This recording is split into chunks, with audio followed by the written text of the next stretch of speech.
लग रहा है कि इस बार का चुनाव पिछली बार के मुकाबले थोड़ा अलग है। जहां एक ओर विकास और कानून व्यवस्था एक बड़ा मुद्दा है, तो वहीं दूसरी ओर परंपरागत जातीय समीकरण के तोड़-फोड़ का जो मुद्दा है, वो मतदाताओं के दिलो दिमाग पर हावी है। बहुजन समाज पार्टी, समाजवादी पार्टी और भारतीय जनता पार्टी सभी दल यूपी में सरकार बनाने का दावा कर रही हैं, लेकिन हकीकत क्या है, सरकार कौन बनाएगा, ये 10 मार्च को साफ होगा। इन्हीं तमाम मुद्दों पर बातचीत करने के लिए आज हमारे साथ मौजूद हैं केंद्रीय मंत्री डॉक्टर महेंद्र नाथ पांडे। जनतंत्र टीवी में आपका स्वागत है। बहुत बहुत धन्यवाद ममता जी। सबसे पहले आपसे मेरा सवाल होगा, क्योंकि 2017 में जब चुनाव हुआ था तो आप सब कुछ देख रहे थे। देखा जाए तो 2017 के विधानसभा चुनाव में अगर पश्चिमी उत्तर प्रदेश की बात करें सर, तो 14 जिलों के 71 सीटों की अगर हम बात करें तो उस समय भारतीय जनता पार्टी की जो वोट परसेंटेज थी तकरीबन 41%। बीएसपी की बात करें तो 21% और समाजवादी पार्टी 22% पर। क्या आपको लगता है कि 2017 में जो परसेंटेज, जो आंकड़ा भारतीय जनता पार्टी का था, उसको आप लोग रिपीट कर पाएंगे इस बार के चुनाव में? पूरी तरह रिपीट करेंगे। 2017 का आंकड़ा एज इट इज रिपीट करेंगे। कोई उसमें कहीं कोई बिखराव, कहीं कोई कठिनाई नहीं आने वाली है। कारण स्पष्ट है। जो जैसे पश्चिम उत्तर प्रदेश के कई एस्पेक्ट हैं। एक वहाँ चीनी उद्योग का बड़ी ही बहुत से बेल्ट में कई ऐसे ज़िले हैं, सहारनपुर है, बिजनौर है और ये शामली वगैरह, मुजफ्फर। तो वहाँ क्या है कि इसके पहले किसानों को प्रदर्शन करना पड़ता था, धरना देना पड़ता था चीनी मिलों को पेमेंट के लिए। और उनकी सबसे बड़ी चिंता थी कि बसपा शासन काल में वहाँ चीनी मिली बिक रही थी। लगभग सबका सौदा हो चुका था ज़्यादातर का, और सपा सरकार ने उसको कंटिन्यू किया। लेकिन हमारी सरकार आते ही किसानों के शुरुआत में जितने बकाये थे वो भुगतान किए गए। 17 में 36,000 करोड़ रुपया सभी किसानों के बकाये का भुगतान दिया कर गया, उनका ऋण माफ़ कर दिया गया। सारे बकाये गन्ना के 36,000 करोड़ रुपया ऋण माफ़ी में सरकार ने पहली कैबिनेट में अपने वचन के अनुसार किया। सबसे बड़ा जो अहम मुद्दा था पश्चिम उत्तर प्रदेश के जनजीवन में, जैसे कैराना से पलायन, कैराना एक प्रतीक था, अनेक जगह से पलायन हो रहे थे, वो पूरी तरह रुका और सम्मान की ज़िंदगी जीने लगे लोग। वहाँ पर एक लव जिहाद जैसा एक स्वरूप बन चुका था।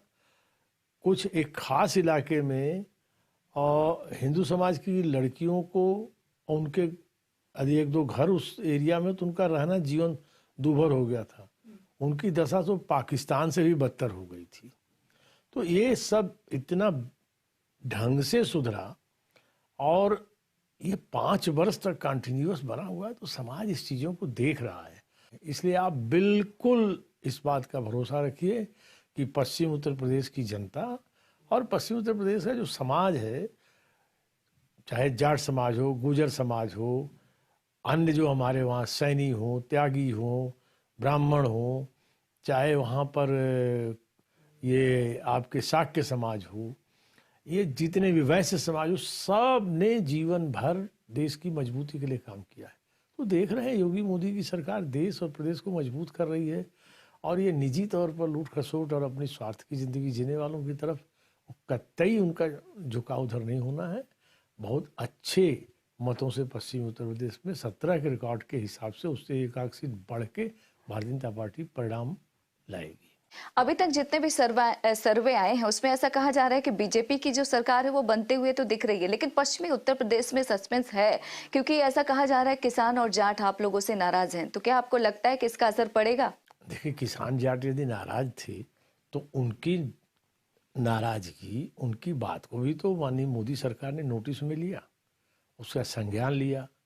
और उन्होंने पंजाब के किसानों का, पश्चिम उत्तर प्रदेश, हरियाणा, इन सब के किसानों का जो यहाँ थे, ये एक ऐसा आंदोलन जिसमें बिना आंदोलन का कोई जो भी रूप हुआ, लेकिन आंदोलन को 100% सम्मान देने का काम मोदी सरकार ने किया। तो वो जागरूक हैं। उन्होंने पहले भी बहुत आंदोलनों में हिस्सा लिया है, उसका परिणाम भी देखा है।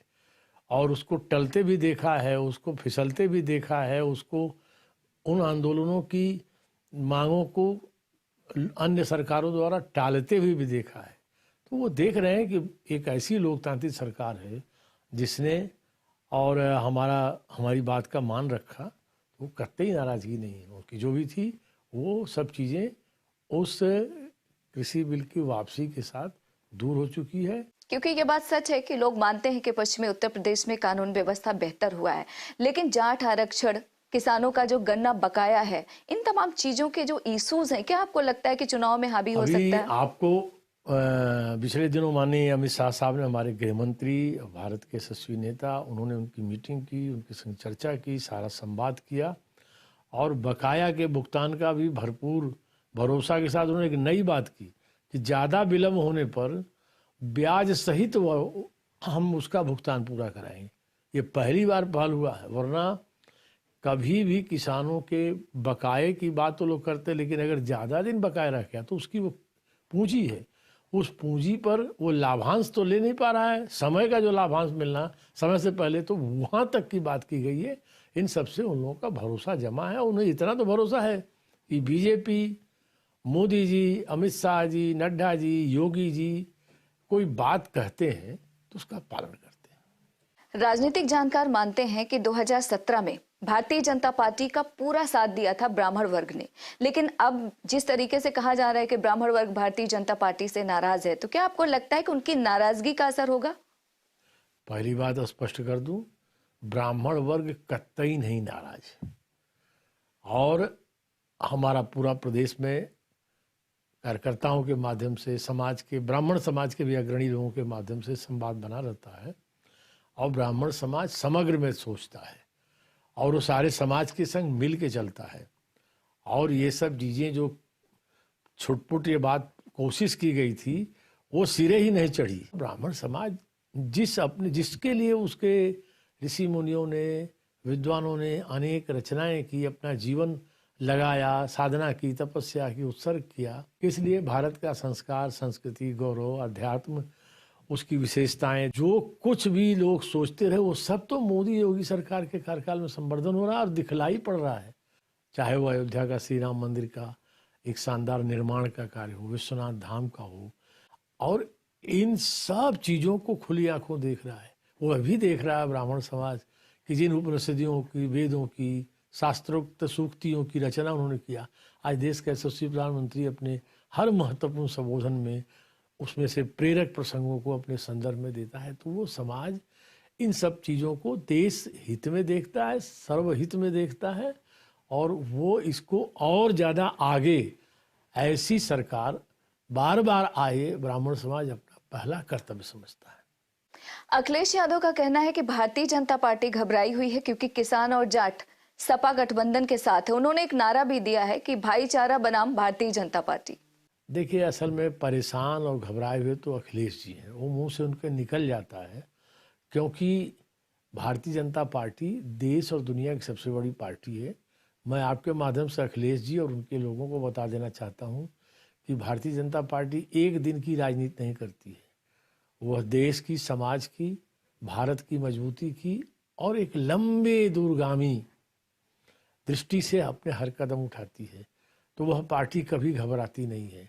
आज वह पार्टी तो इतना व्यापक फलक है, जब उस पार्टी का फलक काल चक्र में कभी कम था तब भी नहीं घबराई, तो घबराने का तो कोई सवाल ही नहीं है।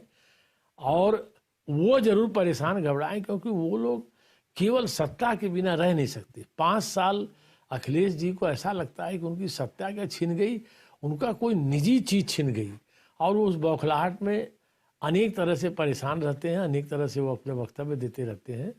तो भारतीय जनता पार्टी बहुत शानदार बहुमत की सरकार बनाने जा रही है।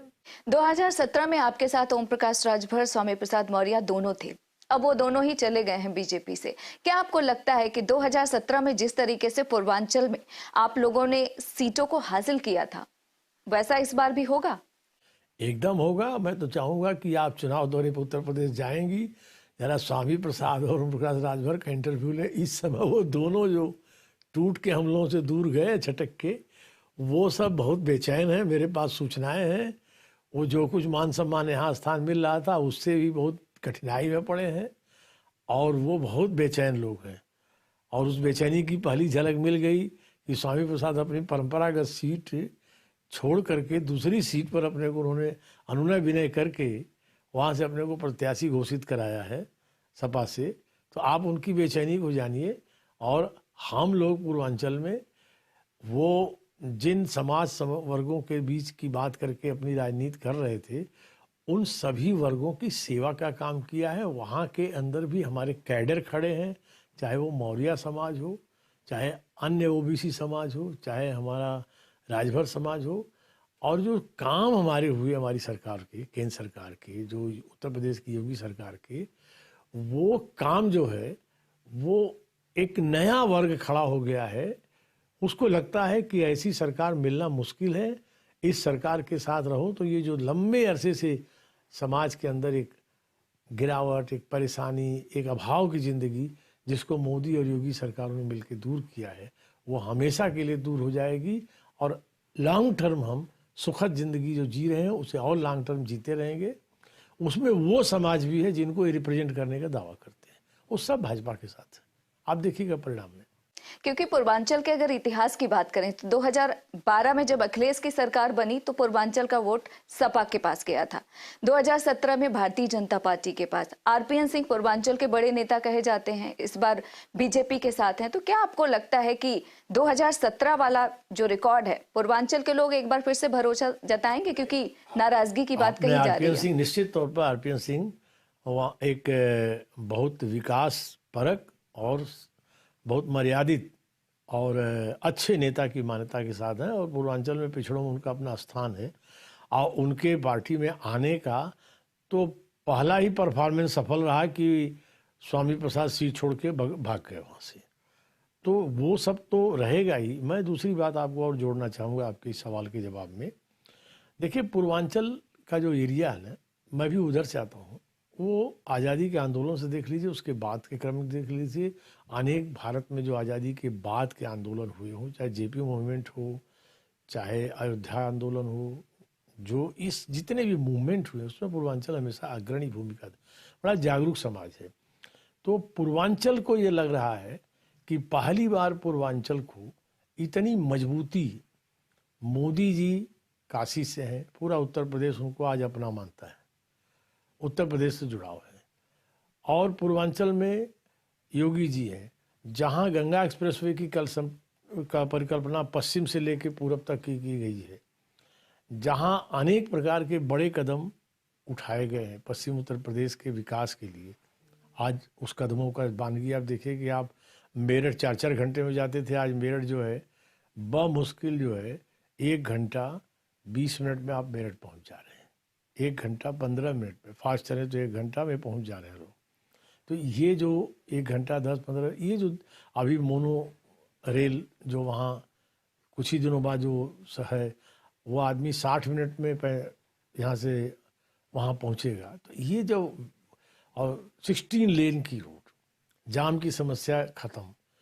और ये जो पश्चिम उत्तर प्रदेश के अत्यंत विकसित है अभी देहरादून का, तो ये जो पश्चिम को लाभ मिला, इसी तरह से पूर्वांचल एक्सप्रेस, इसी तरह से जो पूर्वांचल की दृष्टि से जो कठिनाइयाँ थी, सबका समाधान हमारी उत्तर प्रदेश की सरकार ने किया है।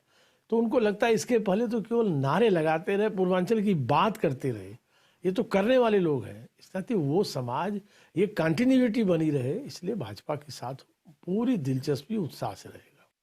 वक्त हुआ है एक छोटे से ब्रेक का। ब्रेक के बाद भी हम बात करेंगे भारी उद्योग मंत्री डॉक्टर महेंद्र नाथ पांडे से।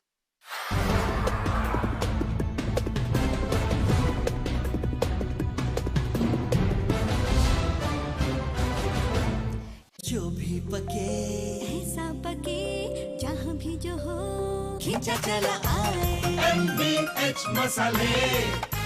सांबर मसाला हो या चने का मसाला, कसूरी मेथी या देगी मिर्च, असली मसाले सच सच MBH। रूप मंत्रा आयुर्वेदिक फेस वॉश, इसमें है क्यूकम्बर के प्योर एक्सट्रैक्ट्स जो नेचुरली चेहरे को मॉइस्चराइज रखे। ये कोई कॉस्मेटिक नहीं, आयुर्वेदिक औषधि है। मुल्तानी कोका कफ सिरप, तुलसी, वसा, यस्ती मधु, पिपली के गुणों से भरपूर, जो खांसी पर करे तुरंत असर, ताकि बदलते मौसम के साथ आप न बदलें। भाटिया जी गुड मॉर्निंग। हाँ, गुड मॉर्निंग। कैसी लगी? स्वाद नहीं आया। स्वाद नहीं आया। वाह, क्यों अब आया स्वाद? बिल्कुल, अब आया असली स्वाद। MDH चंकी चाट मसाला लाइफ में असली स्वाद जगाए। असली मसाले सच सच MDH MDH। Bahujan Samaj party की राष्ट्रीय अध्यक्ष बहन कुमारी मायावती जी की उत्तर प्रदेश की जनता से अपील है कि वे सामाजिक एवं आर्थिक परिवर्तन के महानायक महात्मा ज्योतिबा फूले, छत्रपति शाहूजी महाराज, नारायण गुरु, बाबा साहेब डॉक्टर भीमराव अंबेडकर व मान्यवर श्री कांशीराम जी आदि के सपनों को साकार करने तथा प्रदेश में विकास एवं कानून का राज कायम करने हेतु बीएसपी की सरकार बनाने के लिए पार्टी के सभी विधानसभा प्रत्याशियों को हाथी चुनाव चिन्ह के सामने वाले बटन को दबाकर उन्हें जरूर विजयी बनाएं। खुदी को आजमाया है, ये अंदाज तुम में भी मैं हूँ। शुभ प्लस पान मसाला। बारी बरसी खटन गया सी, खट के ले आंदी चाबी, भंगड़ा तां सजदा जद नचे मुंडे दी भाभी। बारी बरसी खटन गया सी, खट के ले आंदे चने, भंगड़ा तां सजदा जद नचदे सारे जने। चने का असली स्वाद MDH चना मसाला। असली मसाले सच सच MDH MDH।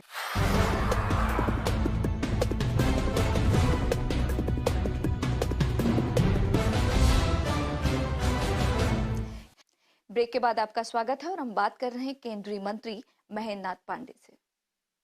पिछले चुनाव में देखा गया कि ओबीसी वोट भाजपा को मिला था। शायद उनको ये लग रहा था कि शायद सीएम कोई पिछड़ा वर्ग से होगा, लेकिन इस बार बीजेपी का सीएम चेहरा सबको पता है। तो क्या आपको लगता है कि योगी जी के नाम घोषित होने से फायदा होगा आप लोगों को? बिल्कुल, योगी जी केवल समाज की बात नहीं है। योगी और उनके साथ वहाँ एक टीम काम करती है। योगी जी मुख्यमंत्री, deputy CM Keshav Maurya ji, deputy CM Dinesh Sharma ji, तो ये जो टीम वहाँ काम कर रही है और मंत्रिमंडल की एक पूरी टीम, उस टीम ने जिस तरह से एक टीम वर्क के साथ काम खड़ा किया, ये सारा समाज देख रहा है और सारे समाज के हितों का, उनकी ज़रूरतों का, उनके विकास का और उन सब के ऊपर एक विराट व्यक्तित्व देश और दुनिया के माननीय मोदी जी, उनकी सरकार की नीतियों, गरीबों की भलाई के लगातार उठाए जा रहे कदम, सतत मॉनिटरिंग से उस कदमों को निरीक्षण, परीक्षण, मॉनिटरिंग करते हुए कदम क्रियान्वित हो रहे हैं, लाभान्वित हो रहा है समाज। तो ये सब चीज़ें उसमें से ये सरकार सबके मिलजुल करके, सरकार के अगुआ हैं योगी जी। और योगी जी ने जब वैक्सीनेशन हो, कोविड के अस्पतालों का, कोरोना के इस कठिन काल में कौन मुख्यमंत्री इस तरह से एक एक अस्पतालों तक गया, कौन फ्रंट पर जाके फ्रंट लाइन वर्कर की तरह से मुख्यमंत्री ने काम किया। तो ये सब चीज तो समाज देख रहा है ना। अब वो जनता, लोकतंत्र का ये अमृत महोत्सव वर्ष 75वां वर्ष चल रहा है और लोकतंत्र के 72 वर्ष 73 वर्ष के सफर में भारत के अंदर अब एक नया जनरेशन वो अपने और देश और समाज के हितों को ध्यान में रख करके अपना मत सुनिश्चित करता है। तो ये सारा समाज जो है भाजपा के समर्थन में है।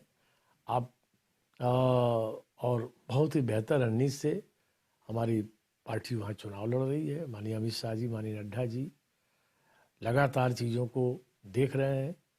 माननीय मोदी जी का मार्गदर्शन, नेतृत्व, प्रेरक व्यक्तित्व तो सदा हम लोगों का सबसे बड़ी ताकत है।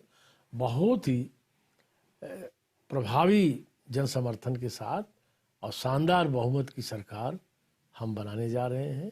300 पार का आंकड़ा जो हमारी पार्टी ने फिर से बोला है, उस 100% आपको ममता जी 10 मार्च के बाद हम सब देखेंगे, पूरा होता आपके सामने नजर आएगा। असदुद्दीन ओवैसी के ऊपर हमला हुआ, उसके बाद केंद्र सरकार ने उनको सुरक्षा मुहैया कराई, लेकिन उन्होंने लेने से इनकार कर दिया। या दोबारा ऐसी कोई घटना होती है तो उसके लिए आपके लिहाज से जिम्मेदार कौन होगा? देखिए, कानून व्यवस्था भारतीय जनता पार्टी की राज्य उत्तर प्रदेश में और देश में जहां भाजपा शासित राज्य हैं और संपूर्ण देश में, क्योंकि हम देश की भी जिम्मेवारी संभालें, हमारी सर्वोच्च प्राथमिकता का विषय है।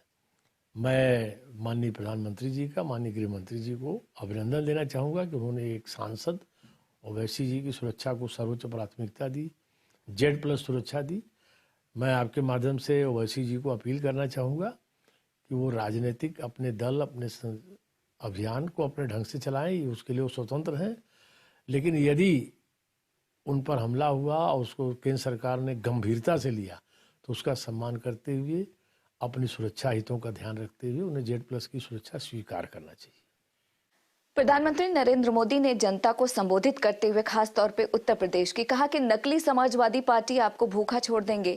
इसके जवाब में अखिलेश यादव ने कहा कि यदि बीजेपी की सरकार बनती है, चुनाव के बाद बीजेपी मुफ्त राशन बंद कर देगी। अब मैं अखिलेश जी को बताना चाहूँगा कि जिस सरकार का वो समर्थन करते थे और लगातार 10 साल किया, मज़ेदार है, मनमोहन सरकार किसके समर्थन से चलती थी उत्तर प्रदेश में?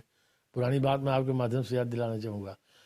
उत्तर प्रदेश में कांग्रेस खिलाफत करते थे ये लोग उस समय, मायावती जी भी करती थी और आपस में भी करते थे। और दिल्ली में अटल जी जैसे देश के मान्य नेता को रोकने के लिए इन लोगों ने उस सरकार को समर्थन दिया था, वो मनमोहन सरकार को। और उस सरकार के ज़माने में भारतीय खाद्य निगम के गोदानों में करोड़ों करोड़ों मीट्रिक टन अनाज सड़ गए और गरीब भूखे थे। उस समय ये कहाँ अखिलेश और उनकी पार्टी की चेतना सोई हुई थी?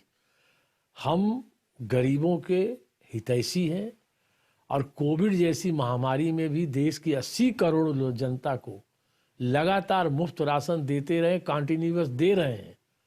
और जब देने का कंटिन्यूअस हमने सिस्टम चालू किया तो ये ओमिक्रॉन जैसी तीसरी लहर नहीं आई थी, लेकिन हम सिस्टम को कंटिन्यू किए हुए थे।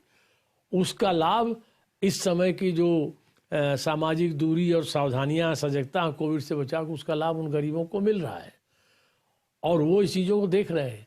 अखिलेश बाबू, आप निश्चिंत रहिए, हम गरीबों के हित की, केवल राशन देने की नहीं, गरीबों के हित की जितनी योजनाएं चला रहे हैं, जब तक हम इन संपूर्ण गरीबों को गरीबी रेखा के सूचकांक से पूरी तरह ऊपर नहीं लाएंगे, तब तक भाजपा की मोदी योगी सरकार यह कंटिन्यूअस करती रहेगी।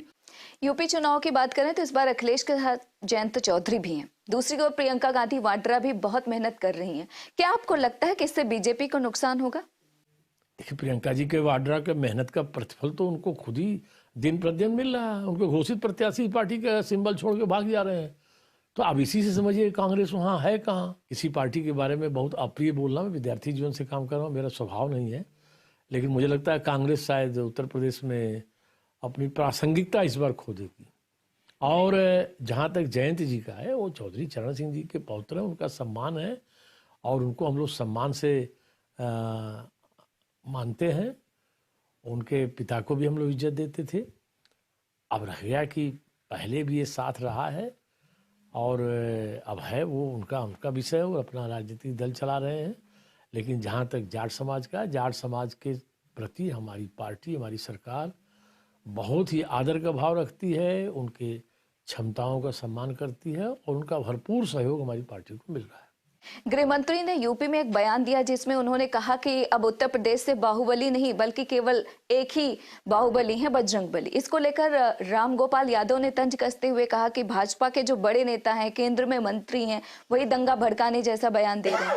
ये किसी बजरंगबली जी के प्रति, हनुमान जी के प्रति आदर और श्रद्धा के शब्द व्यक्त करना, अगर इसमें उनको दंगा भड़काने का शब्द नजर आता है तो प्रोफेसर रामगोपाल जैसे एक बहुत ही सूझबूझ के व्यक्ति की इस टिप्पणी पर मुझे प्रश्नवाचक लगाना पड़ेगा।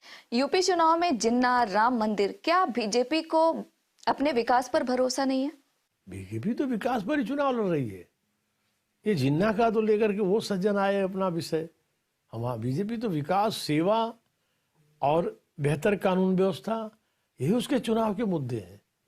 और भविष्य का जो रोड मैप है उत्तर प्रदेश का और देश का जो रोड मैप नरेंद्र मोदी जी ने बनाया है, उसके क्रियान्वयन करने का भरोसा और क्रियान्वयन करके दिखाया है। आपको एक एग्जाम्पल के माध्यम से अपनी बात को बल देना चाहूँगा। प्रधानमंत्री आवास योजना 2014-15 में ही मोदी जी ने आते ही नए सिरे से देश के हर आदमी को घर देंगे हम, 2022 तक हमारा टारगेट है। ये मोदी जी ने घोषित किया, लगातार उस पर काम किया। 2017 के पहले 2014 से 2017 तक उत्तर प्रदेश में अखिलेश जी की सरकार थी। मैं सांसद था, हम लोग कोशिश करते थे, लेकिन 2014 से 17 तक उत्तर प्रदेश के अंदर केवल 60,000 प्रधानमंत्री आवास का रजिस्ट्रेशन हो पाया, 60,000 मात्र।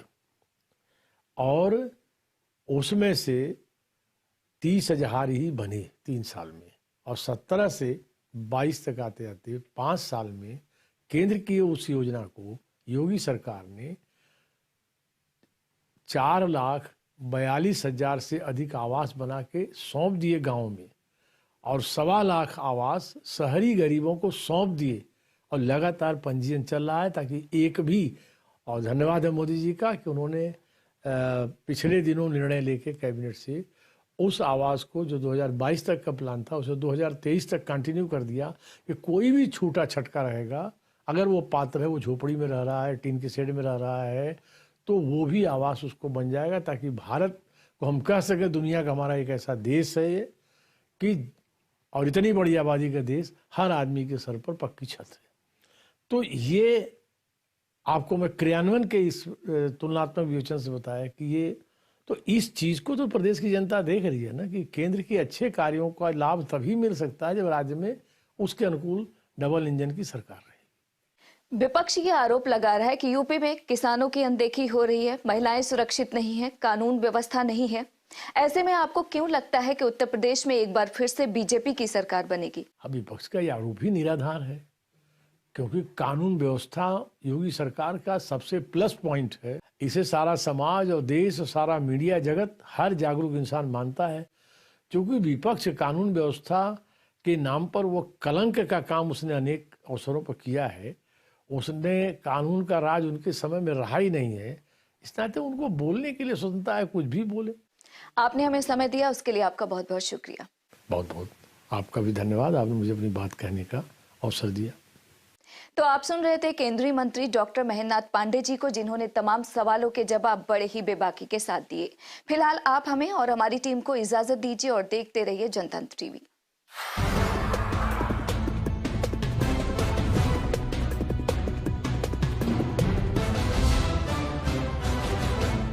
ओ पापा जी, 4 रोटी 2 कोल्ड ड्रिंक और दाल सब्जी है? नहीं बस। रोटी क्या कोल्ड ड्रिंक में डुबो